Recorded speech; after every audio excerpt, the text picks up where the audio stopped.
ہم یہ تو کہتے رہیں کہ نبی صلی اللہ علیہ وسلم سے ہمیں اپنی جان مال اولاد ہر چیز سے زیادہ محبت ہے، لیکن اس کے باوجود ہمارا جسم، ہمارا عمل، ہمارا اٹھنا بیٹھنا، ہمارے اعمال، ہمارے افکار، ہماری سوچ، ہر چیز جو ہے وہ اس کے برعکس ہو، تو ہم سے بڑا جھوٹا نہیں ہے کوئی۔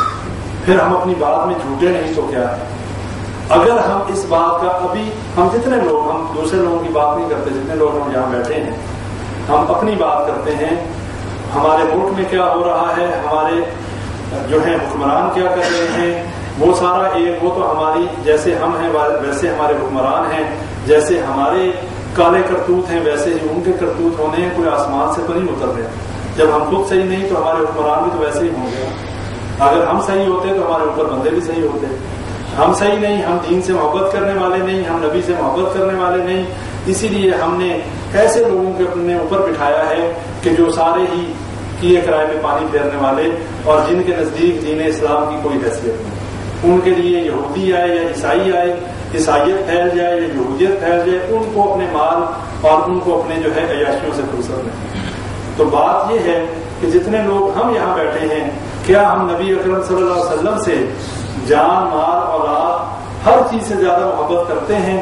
اگر تو ہم کرتے ہیں، پھر ہمیں اپنے 24 گھنٹوں میں اپنے جسم کے اوپر اس شریعت کو نافذ کرنا ہوگا۔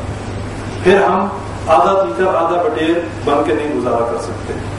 پھر ہمارے اٹھنے اور بیٹھنے، ہمارے بول چال، ہمارے کسی سے معاملات تمام کے تمام شریعت کے مطابق ہونے چاہیے۔ آپ جتنے لوگ یہاں بیٹھے ہیں تمام کے تمام سمجھدار بھی ہیں اور تمام کے تمام عقل اور شعور رکھتے ہیں۔ اگر آپ لوگ صرف یہ بات اپنے ذہنوں میں بٹھا لیں کہ ہم نے شریعت محمدی صلی اللہ علیہ وسلم کے مطابق اپنی زندگی کو گزارنا ہے اور اس کے مطابق عمل کرنا ہے، تو میرے بھائیوں آپ اتنے لوگ ہیں کہ یہ پورا کیمپ کیا، ادھر ہزاروں لوگ ہیں، آپ سارے لوگ ان کی زندگیاں بدلنے اور اپنی زندگیاں بدلنے کے لیے کافی ہیں۔ اگر ہر بندہ یہ سمجھ لے کہ میں نے اپنی اصلاح کرنی ہے، میرے کمرے میں جتنے لوگ رہنے والے ہیں میں نے ان کی اصلاح کرنی ہے، دیکھیں کیسے ماحول بدلتا ہے۔ کسی کو گالی نہیں دینی، مسلمان کو گالی دینا فسق ہے اور اس کو قتل کرنا کفر ہے۔ اور ہماری زبان میں گالیاں تو ایسے ہوتی ہیں جیسے کہ تقیہ کرام ہوتا ہے، ہماری بات کا آغاز ہی گالی سے ہوتا ہے۔ یہ فسق ہے بھائیوں، یہ فسق و فجور میں آتا ہے۔ کسی کو گالی نہیں دینی، کسی کا حق نہیں مارنا، کسی کی جو ہے غیبت نہیں کرنی، یہ تمام معاملات ہمیں اپنی اصلاح کرنی ہے، ہمیں مسلمان اور مومن بننا ہے، اور وہ بننے کے لیے ہمیں اپنی اصلاح کرنی ہے اور اس دعوے کو سچا ثابت کرنا ہے کہ ہم واقعی نبی صلی اللہ علیہ وسلم سے محبت کرتے ہیں، اور یہ محبت ہر لحاظ سے ہونی چاہیے۔ اس میں کسی قسم کی دو نمبری نہیں ہونی چاہیے، اس میں کسی قسم کی جو ہے نا وہ ریاکاری اور کسی قسم سے ہم آپس میں ایک دوسرے کو دھوکہ دے سکتے ہیں، اللہ کو دھوکہ نہیں دے سکتے۔ اللہ تعالیٰ دلوں کے حال جانتا ہے، اللہ تعالیٰ ذہنوں میں پیدا ہونے والے خیالات سے واقف ہے، اللہ کو معلوم ہے۔ ہم اگر کوئی دروازہ بند کر کے اکیلے کمرے میں بھی کوئی برائی کریں گے یا کرنے کا ارادہ کریں گے تو اللہ وہاں پر بھی جانتا ہے اور دیکھتا ہے۔ اللہ ایسے ہی ہمارے اشارت کے قریب نہیں ہے، اللہ تعالیٰ ہر چیز کا دیکھنے اور سننے والا ہے، اللہ کے مثل کوئی چیز نہیں۔ اس لیے ہم ایک دوسرے سے اگر بچ سکتے ہیں، چھپ سکتے ہیں، لیکن اللہ سے نہ تو چھپ سکتے ہیں نہ بچ سکتے ہیں۔ ہو سکتا ہے کہ یہ جو سلسلہ چل رہا ہے اس میں ہمیں اتنی مہلت نہ ملے، لیکن میں یہ پیغام آپ بھائیوں تک پہنچا دینا چاہتا ہوں کہ ہم لوگ یہ دیکھتے ہیں کہ بات کرنے والا کون ہے، ہم یہ نہیں دیکھتے کہ بات کی کیا جا رہی ہے۔ اس لیے کہ میرا اپنا بھی کبھی یہ دعویٰ نہیں ہے کہ میں بڑا کوئی نیک اور پاکیزہ آدمی ہوں، میں آپ لوگوں سے بھی زیادہ گنہگار ہوں، لیکن کوشش اور تڑپ صرف یہ ہے کہ ہم اپنی اصلاح کر لیں۔ جو بات کی جا رہی ہے کتاب اللہ اور سنت رسول اللہ کی، اس کو میں بھی عمل کروں اور آپ بھی اس پر عمل کریں، میں بھی اس کے مطابق اپنی زندگی کو گزاروں، آپ بھی گزاریں۔ اس لیے کہ حدیث میں آتا ہے مومن مومن کے لیے آئینہ ہے، اور ہم سارے ایک دوسرے کے لیے آئینہ ہیں، جس میں ہمیں اپنی ہی شکل نظر آتی ہے۔ جیسے آئینے کے سامنے انسان کھڑا ہو جائے تو اس کے لباس میں، اس کے چہرے پہ، اس کے بالوں میں کوئی بھی اگر مسئلہ ہے تو آئینہ خاموشی سے بتا دیتا ہے بھی یہ تیری یہ بال ٹھیک نہیں ہے، تیرے کپڑے ٹھیک نہیں ہیں، شور نہیں مچاتا. آئینہ جو ہے پورے محلے میں، پورے جو ہے ملک میں اعلان نہیں کرتا. یہی مومن کا معاملہ ہے. اگر ہمارے کسی بھائی کے اندر کوئی کمی یا کوتاہی ہے، ہمارا فرض ہے کہ ہم اس کی اصلاح ایسے طریقے سے کریں کہ دوسرے بھائی کو بھی پتہ نہ چلے، اور وہ جس کو بتایا جا رہا ہے وہ بھی یہ نہ سمجھے کہ بتانے والا اپنے آپ کو تو بڑا علامہ سمجھتا ہے اور مجھے مشرک اور کافر سمجھتا ہے. بھائیو یہ طریقہ کار غلط ہے. ہمیں اپنی اور دوسروں کی اصلاح کرنی ہے تو ہمیں اپنے آپ کو ان کے برابر ہی سمجھنا چاہیے، ہمیں اپنے آپ کو ان سے افضل نہیں سمجھنا چاہیے. یہ ہمارے جو پیشہ، جو ہمارا پروفیشن یا جس پیشے سے بھی ہمارا تعلق ہے، اس میں تو کوئی بڑا چھوٹا ہو سکتا ہے، لیکن بحیثیت مسلمان، بحیثیت انسان نہ تو کوئی بڑا ہے نہ کوئی چھوٹا ہے. ان اکرمکم عند اللہ اتقاکم، تم میں اللہ کے نزدیک زیادہ نزدیک وہ ہے کہ جو تقوی میں زیادہ ہے. اس لیے یہ وہ باتیں ہیں کہ جو ہم سب کو ایک صف میں کھڑا کرتی ہیں، جو کسی کو نہ تو بڑا کرتی ہیں نہ کسی کو چھوٹا کرتی ہیں. یہ دنیا کا جو نظام ہے جس میں کوئی بادشاہ، کوئی وزیر، کوئی بڑا، کوئی چھوٹا، کوئی امیر، کوئی غریب تو ہے، لیکن اللہ کے نزدیک نہ تو کسی امیر کی دولت اللہ کو مرغوب کر سکتی ہے نہ کسی کی بادشاہ. اللہ کے جو ہے وہ ہمارے دلوں کو دیکھتا ہے، اللہ ہمارے اعمال کو دیکھتا ہے. اللہ ہماری شکلوں اور ہمارے مال کو نہیں دیکھتا. اس لیے ہم میں سے کوئی بھی اگر اللہ کے قریب ہونا چاہتا ہے، ہم میں سے کوئی بھی یہ چاہتا ہے کہ ہم اللہ سے محبت کرنے والے بن جائیں اور اللہ ہم سے محبت کرنے لگ جائے، پھر ہمارے لیے راستہ صرف ایک ہے. کسی گروہ، کسی جماعت، کسی فرقہ واریت کی بات نہیں کرتا.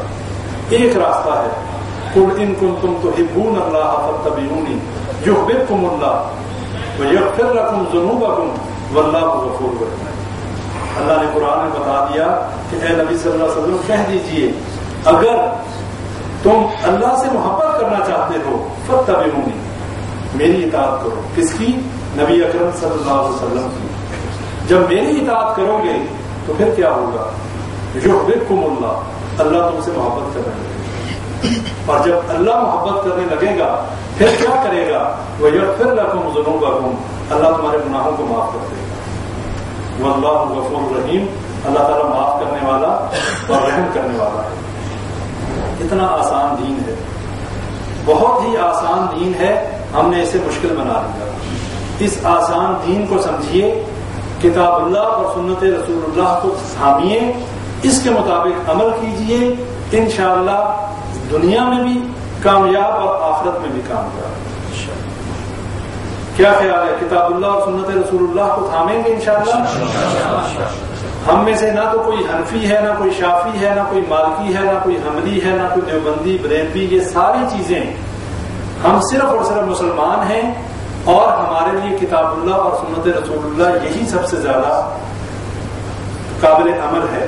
اور یہ بات ذہنوں میں رکھ لیں، اگر کوئی اپنے آپ کو دیوبندی کہتا رہے، کوئی اپنے آپ کو بریلوی کہتا رہے، کوئی اپنے آپ کو کچھ نام کہتا رہے، لیکن کتاب اللہ اور سنت رسول اللہ کو تھام کر چلے گا، جو بات اللہ نے فرما دی، جو بات نبی صلی اللہ علیہ وسلم نے فرما دی، اس پر اس نے اپنا عمل رکھا، انشاءاللہ جنتی ہے. لیکن اگر اپنا نام اہل سنہ والجماع رکھ لے، اپنا نام جو مرضی رکھ لے، اہل حدیث رکھ لے، اپنا نام اہل سنت رکھ لے، لیکن کام اہل البدع والے ہوں، عمل جو ہے وہ اس کے خلاف ہو، اگر اہل حدیث کہنے والا عمل حدیث کے خلاف کرے گا تو اہل حدیث نہیں، جنت میں جانے والا نہیں.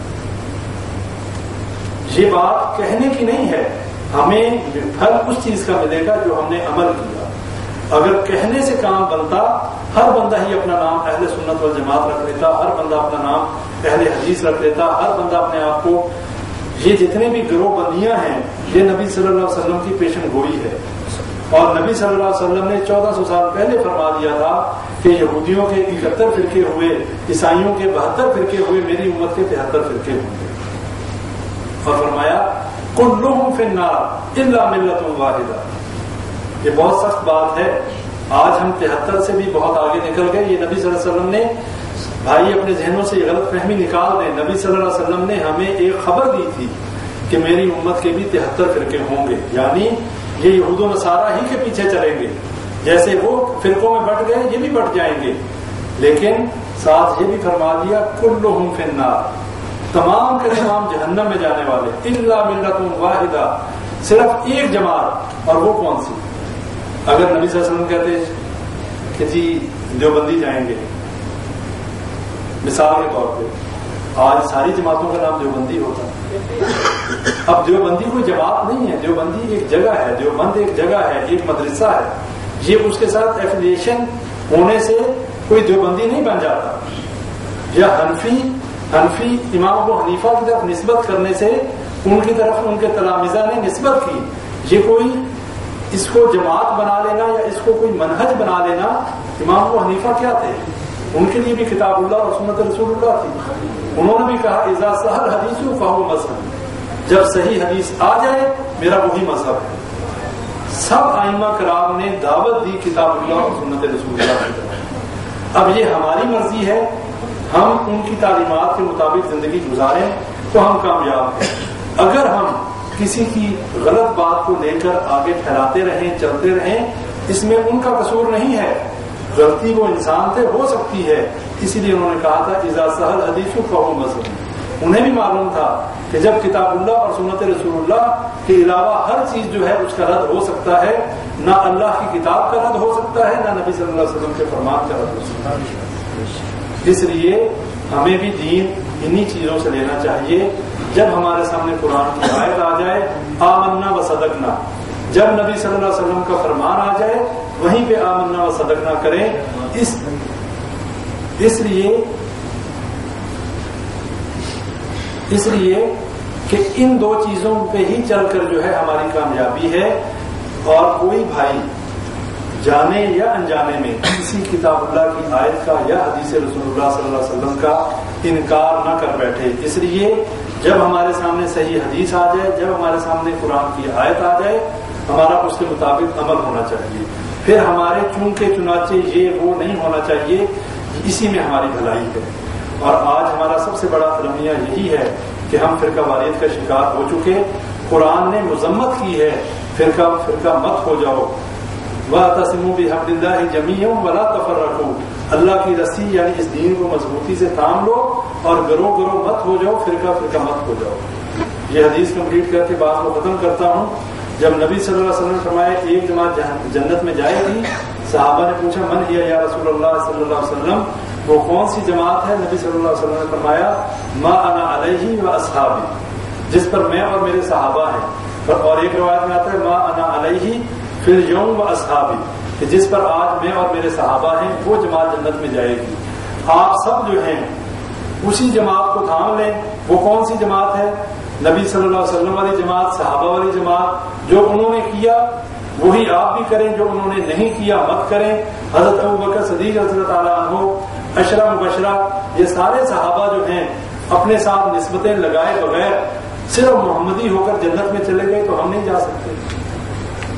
اگر ہم اسوہ ابو بکر کو لے لیں، اگر ہم اسوہ عثمان کو لے لیں رضی اللہ تعالیٰ عنہ، اگر ہم اسوہ جو ہے عمر رضی اللہ تعالیٰ عنہ کو لے لیں، اگر ہم آئمہ اور جتنے محدثین کو لے لیں، ان تمام کی دعوت کیا تھی؟ اطیعوا اللہ واطیعوا الرسول.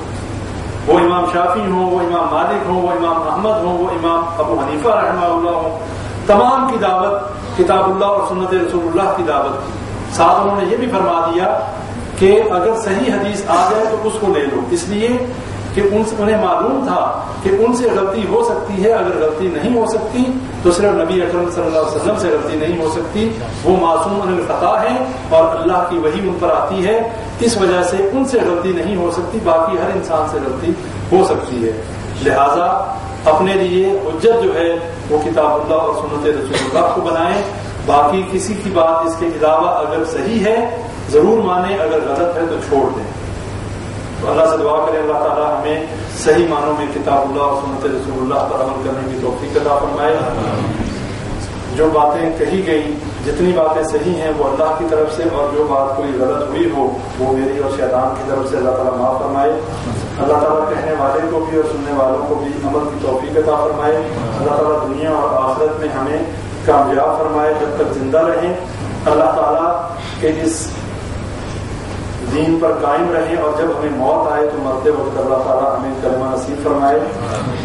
جتنے بیمار ہیں دعا کریں اللہ تعالیٰ تمام بیماروں کو شفائے کاملہ اجر نصیب فرمائے۔ ربنا آتنا فی الدنیا حسنۃ وفی الآخرۃ حسنۃ وقنا عذاب النار۔ ربنا ظلمنا انفسنا وان لم تغفر لنا وترحمنا لنكونن من الخاسرین۔ ربنا لا تزغ قلوبنا بعد إذ هديتنا وهب لنا من لدنك رحمة إنك أنت الوهاب۔ يا حي يا قيوم برحمتك نستغيث، يا حي يا قيوم برحمتك نستغيث۔ رب ارحمهما كما ربياني صغيرا، رب ارحمهما كما ربياني صغيرا۔ اذهب الباس رب الناس واشف انت الشافي لا شفاء الا شفاءك شفاء لا يغادر سقما۔ اذهب الباس رب الناس واشف انت الشافي لا شفاء الا شفاءك شفاء لا يغادر سقما۔ ربنا تقبل منا انك انت السميع العليم وتب علينا انك انت التواب الرحيم۔ سبحان ربك رب العزة عما يصفون وسلام على المرسلين والحمد لله